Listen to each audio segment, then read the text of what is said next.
All right, so we just learned about the Pythagorean identities.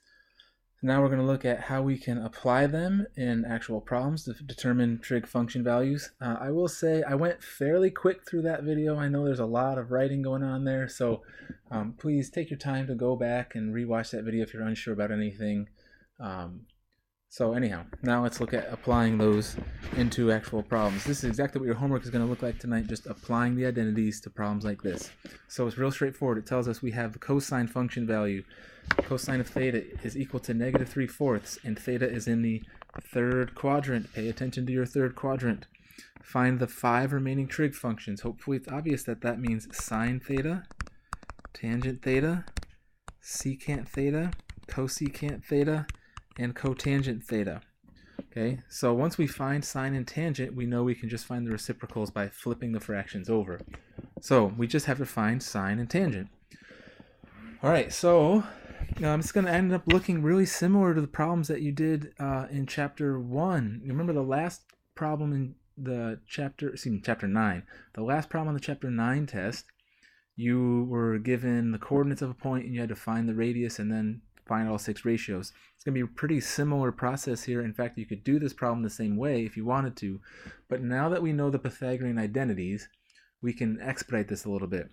And we can say, all right, well, I know that sine squared plus cosine squared of theta equals 1. That's always true for any value of theta, for any angle in any quadrant, no matter what. That's always true. So if I know the cosine function value, I can plug it into this formula, and I'll be able to find the sine function value. So let me show this substitution here. Remember what we said is cosine squared theta is really saying cosine of theta squared. This is just a shorthand notation to allow us to write it without using parentheses. Okay, so don't let that confuse you. It's the whole cosine function value that's getting squared, which means it's this whole value of negative 3/4 that's getting squared, and that's all equal to 1. Once I know that, I'm just solving for sine of theta because I know I can solve an equation by using inverse operations on both sides. So sine squared theta, I need to square negative 3/4. Remember, the whole value is getting squared. That means the fraction, the numerator, the denominator, and the negative sign. The whole fraction is getting squared. When you square a negative, it becomes positive. So we will have 9/16. That is equal to 1. And now I'm solving for sine theta. So I'm going to subtract 9/16 from both sides. In case it's not obvious, 1 is 16/16. So when I subtract 9/16, on the left side I'm left with sine squared. On the right side, I have 16/16 minus 9/16 equals 7/16. And now I need to solve for sine squared, for sine, so I'm going to get rid of the squared by taking the square root, and so the square root cancels the square, and that will give me sine of theta equals the square root of 7 over 16. Square root of 7 is just the square root of 7. Square root of 16 is 4. And now I have to pay attention to the third quadrant. In the third quadrant, we'll remember that in the third quadrant, only the tangent function is negative. So that would mean that the sine function, only the tangent function is positive. So that would mean that the sine function is negative in the third quadrant. So you have to pay attention to the quadrant in order to get the correct plus or minus sign on these function values. Now that I have cosine, I can find the tangent function because I know tangent is equal to sine over cosine. Well, I know the sine function, I just found it was negative square root of 7 over 4. That's going to get divided by the cosine function value, which was negative 3/4.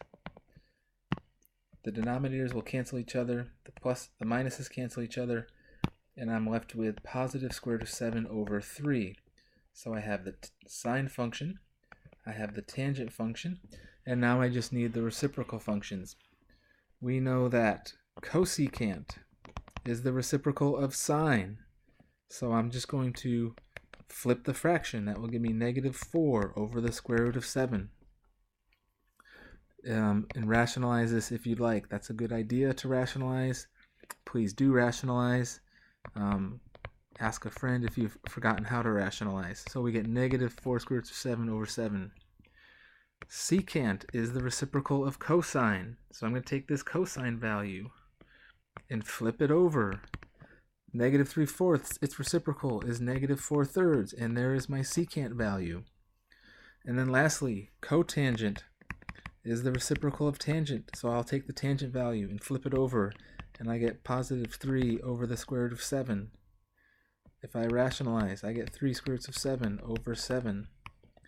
And now I have found all 6 trig functions. I was given cosine, I found, so there's 1, I found the sine function, I found the tangent function, I found cosecant, secant, and cotangent. And I found all 6 trig functions. So without having to draw the unit circle and draw a triangle and do all of that stuff, I can use the Pythagorean identity that we just learned and cut right to the missing trig function values and find them all that way using reciprocals. Okay, and then in the next video we're going to look at one more example where we get one of the alternate forms of the Pythagorean identity to see how that affects things.